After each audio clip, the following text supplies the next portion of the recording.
Hi guys, this is Siri and welcome back to my YouTube channel. How you doing? Welcome to another video. I brought Carson back again because I feel like for today's video, as you can tell from the title, I think Carson should be here because he's also a teacher here and he's been teaching way longer than I have been, so he has more experience on this. So yeah, today I am going to be talking about possible questions that you might be asked if you're being interviewed for a teaching job, an ESL job, not really pertaining to only Vietnam. So like maybe if you're looking for a job in China, Japan, Korea, or any other countries where ESL job is a thing, these are some of the questions that you might be asked. So yeah, if this is something you want to watch, please keep on watching. Don't forget to subscribe if you enjoyed my content, and I don't want to talk too much. Let's just jump right straight into the questions. Okay, so first question, I think the first question that you might expect would be for them to say, tell us about yourself / your teaching experience, right?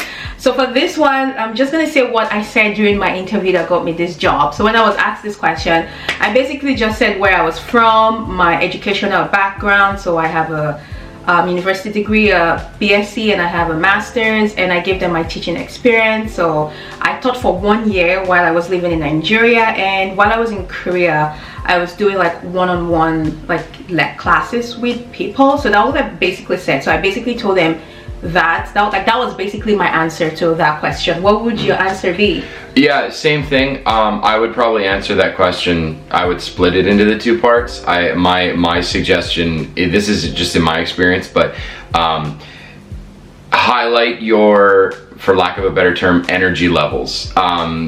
Mention that you are like a fun-loving, like exciting, maybe not to say that I'm exciting, but mention that you're somebody who likes to get up and move and dance, like especially if you're teaching little kids, because it's all anybody cares about in this business. When you're dealing with little kids under the age of like 8 years old, especially, if the teacher is fun, the school will love you. I'm not the best teacher in the world. Every school I've worked at in the last 5 years just adores me because I'm a 35-year-old child. And I'm just like, ah! And I love to play with little kids, and I love to, so like I could have the worst teaching method in the world, but they absolutely love me, because when you're dealing with like kindergarten kids and grade 1s and grade 2s, it's more about making sure the kids are having a good time at school. So try to emphasize. I always miss those two words. Try to emphasize that you are like a fun-loving, like teacher who likes to, or even just a person. You're a person who likes excitement and adventure, and you like to bring that into your class. Yeah. Mention those kinds of things, because if especially with the young kids, they're not looking for like a stuffy professional professor. You could have the best teaching pedagogy in the world, but if you're like a boring teacher, so stiff, they're not gonna work. They're not gonna care. And also, like highlighting your education experience, I think obviously is just good. They want to know that you have a degree. They're always gonna want to know that you have a degree. So mention that. Yeah, I get so many people asking me. I'm just gonna throw this in here. Excuse me. I have a little bit of a, I don't know, whatever. I get so many people asking me, what degrees do you need? I'm just gonna put this here. For Vietnam, you definitely need undergraduate. Yeah. You need a BSc degree. You need a degree. They really don't care. Degree. Like you need that one. If you have a BSc, you can find a job. Undergrad degree. Like you're not going to get in the country without a degree. 10 years ago maybe, but basically every country's cracking down on that, precisely because so many people with no experience, no degree, nothing, moved to Southeast Asia and basically just fucked around, right? So you have to have some degree. They don't care if it's a math degree, a science degree, or a teaching degree. University degree. So they don't care at all. Okay. This is a question that I haven't been asked every time. Sometimes it depends on the school, like if they do their own, if they handle these problems on their own. But one that's come up a few times in the more like really kind of professional schools is either how would you deal with classroom management problems, or they'll give you a very specific scenario. So they'll say, okay, student A did something to student B. What do you do in this scenario?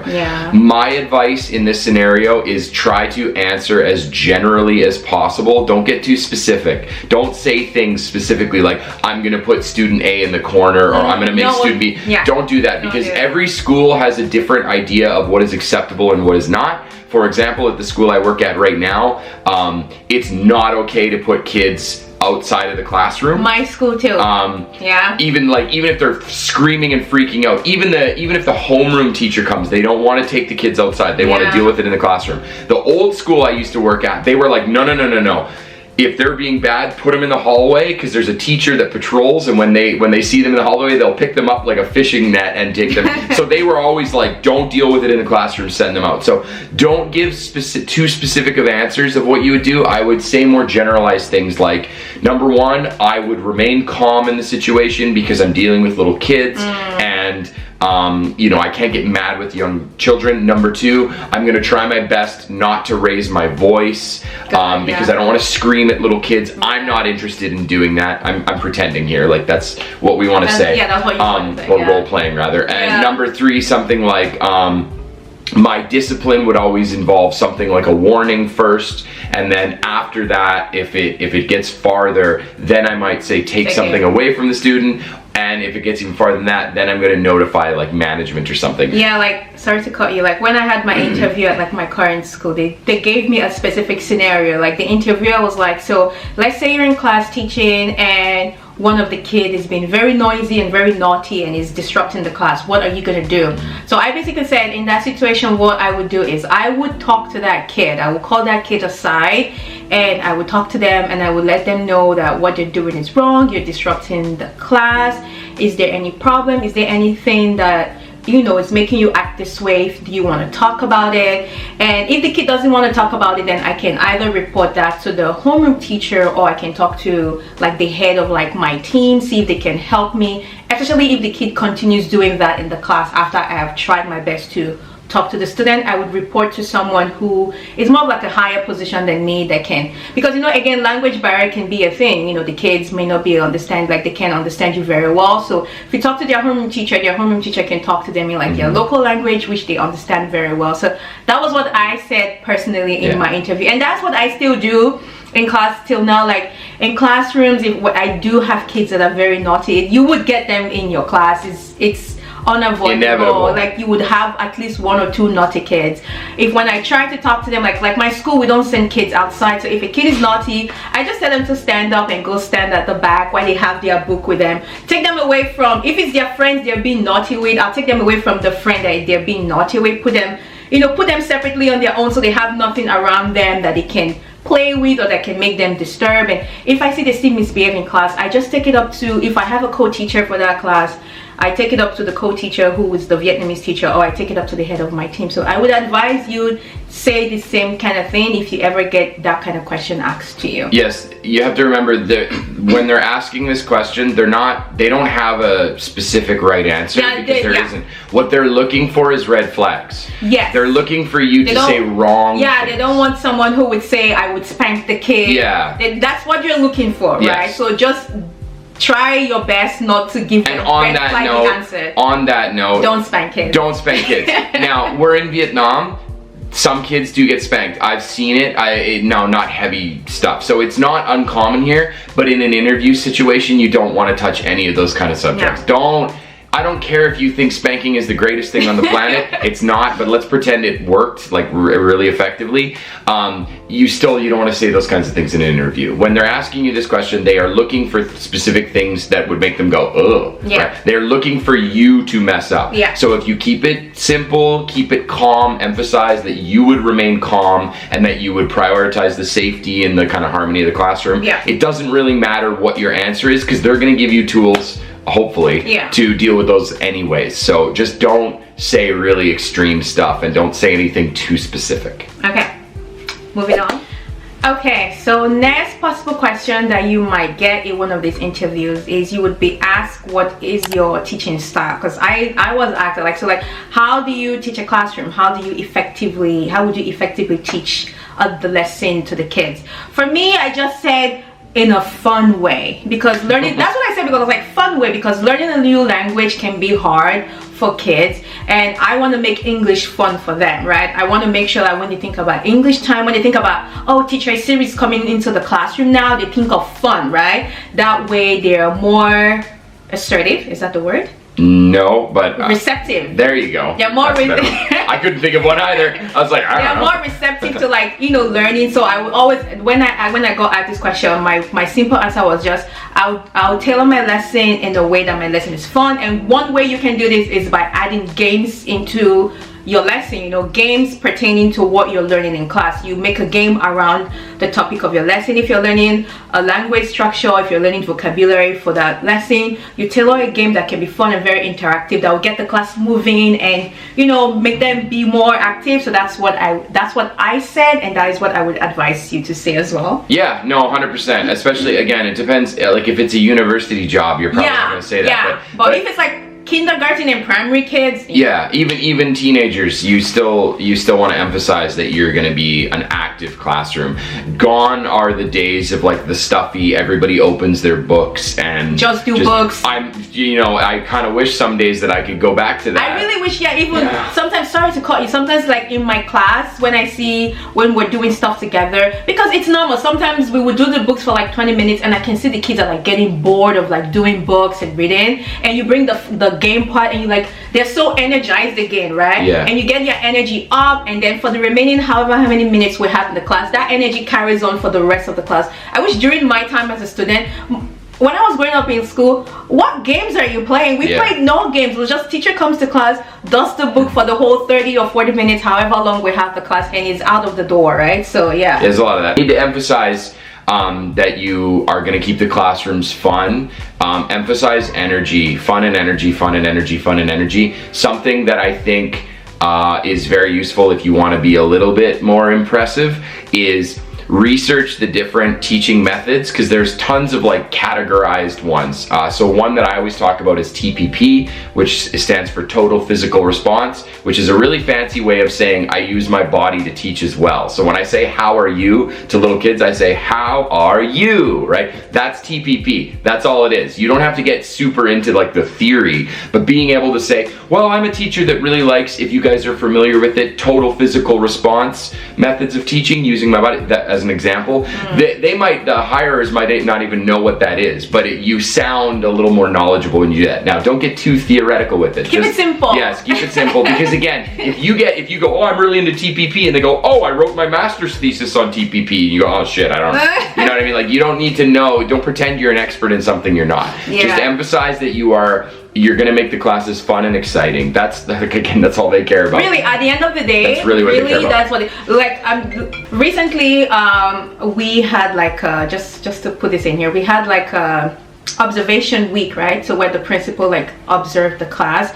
and literally all the head of our team, all she told us was really all they're looking for is they just want to see how much energy you have in the classroom. Yeah. They want to see how much games you put in your class. That's really all they're looking for. And I was like, okay, good. And you know, we did our thing and it was good. We got good feedback. So yeah, that's really all you're looking for at the end of the day. Yeah, and there's a reason, like, I mean, if anybody's followed this channel for a while and you've seen me, you could probably get a good idea of what kind of personality I have. I'm a big personality with a big voice. I blah, blah, blah, yeah. There's a reason whenever my current school does demo lessons, they call me and they drag me from wherever I am. Guy. They're like, we need you across town. I did it yesterday. I literally had to go to a completely different part of Hanoi to a school that I've been to like once last year to do a demo lesson, because all they want when they're teaching new kids, especially in young kids, is like lots of energy and excitement. They don't want you standing in front of the class, because, and I think this is important to remember, when you're teaching young kids under the age of like 8 or even like 8 and lower, you're not even really teaching, you're performing. Yeah, like the kids are learning, don't get me wrong, but you are more of a performer than you are a teacher. You're guiding students through this activity and through this hour or 30 minutes or whatever it is. Yeah. It's not like university or high school where you can go, you have an assignment, you need to do the assignment. You're not doing that. So it's more like an episode of Sesame Street than it is, and I don't mean that as a criticism, I just mean that's the reality of the situation, right? So emphasize your fun-loving excitement and your wanting to play games, and get good at playing games, because as a teacher it helps. So yeah, the long. We got way off topic there, but how we would answer that question. I know it was very long, but anyways. Keep it simple though. Yeah, keep it simple. It's just fun. Okay, so I think this might be the last question we have for today. And what is it, Chris? Yeah. So just, I think the first 3 questions are more important. If I had to bet my life savings, you're gonna get at least 1, probably. If not all 3. Yeah. That's because that's all they care about. But I have had this question multiple times as well. When I interviewed, when I was first wanting to come to Southeast Asia, when I lived in Korea, I interviewed for a position in Ethiopia, which I'm still mad I didn't get, Kenya, which I'm still mad I didn't get, and Myanmar, or as some people call it, Burma. And all 3 of those countries asked me this question, especially as like a Westerner. This question can be hard to answer. So they're gonna ask you, or they might ask you, like, how are you gonna feel about living in a foreign country? Now, if you're Nigerian or you're from a developing country, you're from Africa somewhere, or you're from Asia already, Southeast Asia, whatever, and you have experience living in a developing country, it's a little bit easier for you because for once it's easier for you Africans, because I think you can just say like, well, I'm Nigerian, I'm from a developing country, so I'm used to sort of the lifestyle of living in a developing country. You can just, I would just see, I can't do it again. Emphasize, not empathize. Emphasize where you live and that you're already from a developing country, so moving to another developing country won't be too much of a problem, like or an adjustment. Yeah, or an adjustment, because you're not going from like perfect internet all the time to not, or whatever. The reason they ask you this question is because people do move to countries and then do midnight runs. They get on planes and they leave. Even in Korea, people do it. Yeah, they get there and realize, oh no, I don't want to leave here, and then they just, go stranded. Which is shitty, and also, like, if you're that kind of person, why are you moving to a country anyways? Not giving it a chance. But anyways, but for like white Westerners especially, I think this question is more important because they see a Canadian. For some reason, people think Canada is this like highly developed utopia. It's not. Don't go into it. But anyways, they hear that, and so I am. But that's what I'm saying. They hear that. They hear, oh, you're Canadian, and they think like, oh, you're from Canada. Well, you're moving to Vietnam. The water's not always drinkable here, and blah blah blah blah blah. So I think the important thing in this question is to answer that they basically, they want to know that when they hire you and they fly you out or whatever and do all the visa paperwork, you're not going to get on a plane and quit, right? So I would say, don't say I'm not going to quit, because like anybody can say that. Say something like, well, I think just like teaching or just like anything, with new experiences, it's important to remain open-minded, stay calm, let things happen, try to learn as much as possible, and try to make the best of it. Some kind of answer like that. Again, if you have experience living in developed countries or traveled, yeah, if you're a well-traveled person, or if you're somebody who has lived in another country, even another developed country for a long time. Yeah. I mentioned this. Yeah, I said, well, I when I was trying to move to Vietnam, or Myanmar rather, I said, well, I know Korea is like a highly developed country, but I have lived away from home for 5 years now in a country that doesn't really speak my language, and people don't look like me, and the customs and cultures are very different, and I love it, and so I'm wanting to do that more.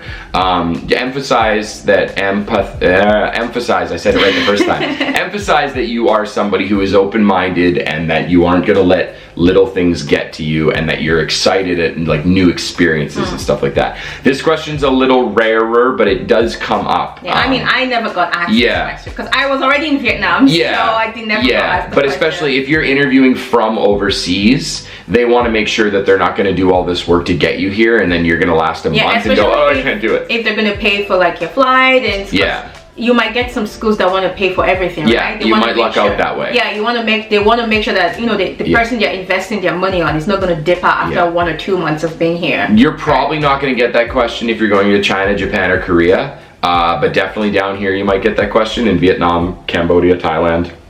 I got it in Myanmar.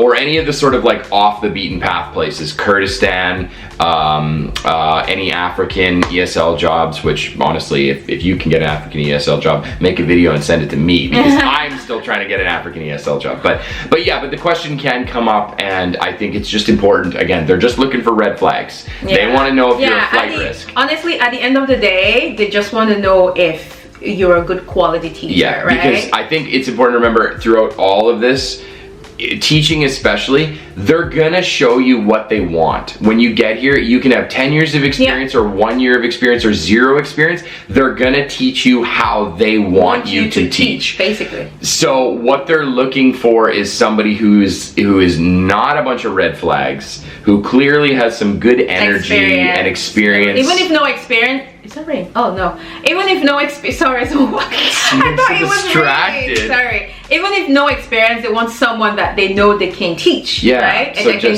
adapt very easily and quickly. Light-hearted, open-minded, charismatic, personable, energetic. These kinds of things are the most important. Like we've restated or reiterated. Oh my god, we're doing a bad job for English apparently teachers. we're terrible English teachers. We can't bring on vocab today. Like we've reiterated this whole time, keep your answers simple. And general. Don't talk too much. No. Don't talk too much. Don't dig yourself into too many holes. Just keep it simple, short, and quick, and just, keep it going. Yeah, I have yet to have, especially just in teaching, I have yet to have an interview that got really into the theory and the most of them are just trying to figure out what kind of person you are so that they can mold you into the kind of teacher that they want you to be. So yeah, keep it that way. Yeah. And also, I would say this is, as one last little thing, this one sucks, but if you are somebody who has a non-Western accent, try to minimize it. Oh yeah, it sucks to say it, but if you have a very thick, I'm just going to put all of us under one umbrella. If you have a very thick African accent, even though there's no African accent, you know what or you have a very thick Indian accent or non-white Western accent, try your best to sound less accenty. And it's stupid. We all know it's dumb and racist and bullshit because Ukrainians come here and they're like, hello, my name is Piotr. I am here to teach English. Well, but they speak with their natural tone and it's considered okay because they're white. It's just, honestly, it is what it is. Especially, I would say as someone as a Nigerian teaching here in Vietnam, they really prioritize white Westerners, Europeans. They prioritize them more than every other race. And also, there's just a level of ignorance in terms of they see Nigerian, they don't know Nigeria's main language is English, so they, for all intents and purposes, a Vietnamese hiring company or a Korean or a Chinese, they might think that English is your second or third language, even though it's your first. So if you come in with a thick West African accent, even if it's your first language, they're gonna think, oh, well, we don't really want to hire a non-native speaker. So try to downplay your accent. It sucks that we have to say, but try to really downplay it. It will help you. Try to downplay. Yeah, don't come in here with a pigeon style accent because it will not help your case. You don't have to talk American. Don't how y'all doing today, or don't do that. But just downplay the thickness of your accent, because even South Africans get burnt a little bit with this because there's so many different English accents in South Africa, and they all have to kind of downplay it a little bit. But I know it sucks, but it's reality. It's annoying because you would see some jobs there, because I do tell you guys always, because we're going on a tangent now, but I do tell you guys always to go on this Teaching in Vietnam Facebook groups. For those people that have been asking, if you want to find a job here, just go on Facebook, search Teaching in Vietnam. A bunch of groups will pop up. Just join them. People are always posting there. But anyways, you see people posting there oh, we're looking for foreign teachers, or sometimes they'll say we're looking for non-native, right? Non-native will be people like us, Africans and Indians and non-Western people, and they will say neutral accent. What the crap is a neutral accent? They basically want you to have an American. They basically mean someone who is non-native but you don't have much of an accent. That's what they mean by neutral They don't want you to have a thick you would accent. see some job ads literally say neutral accent. So it is what it is. Is the way the market is here in Vietnam. So if Vietnam is the place that you're eyeing, or honestly just anywhere that does ESL, you should turn it down a little bit. And I would say, again, once you're through the interview process, if it's all good, then it's not a big deal. You're not gonna have to come to Vietnam and pretend you don't have an accent. I know lots of Filipino teachers here. I've met Indian teachers. I've met black and brown skinned people with accents from all over the world, Bangladesh, whatever. It's just for the interview process. Just to get you in. Because again, it's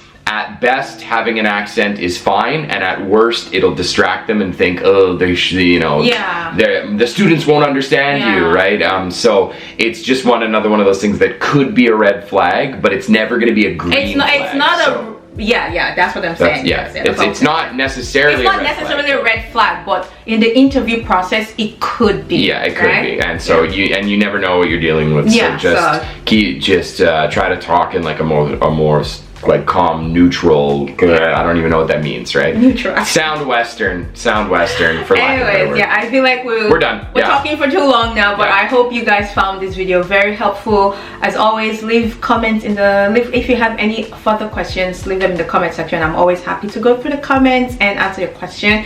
And if you guys want any more videos pertaining to teaching in Vietnam, specifically ESL jobs specifically that you want me to talk about here on my channel, I'm more than happy to make those videos for you guys. We also hit 8K today as of the day I'm filming this video, so thank you guys so much for all your love and support. And if you're watching this for the first time, join the family. I make vlogs about my life here in Vietnam, just my general life here, and also as an English teacher here. So yeah, I hope you guys enjoyed this video. Thank you, Carson, for joining us again today, and I will see you guys in my next one. Subscribe because it makes her happy wife, happy life. I'm trying to get to 10K, guys. Help me get You're there. doing me a favor. Don't worry about her. Just subscribe to make her happy so I can be happy. Bye, guys. Bye.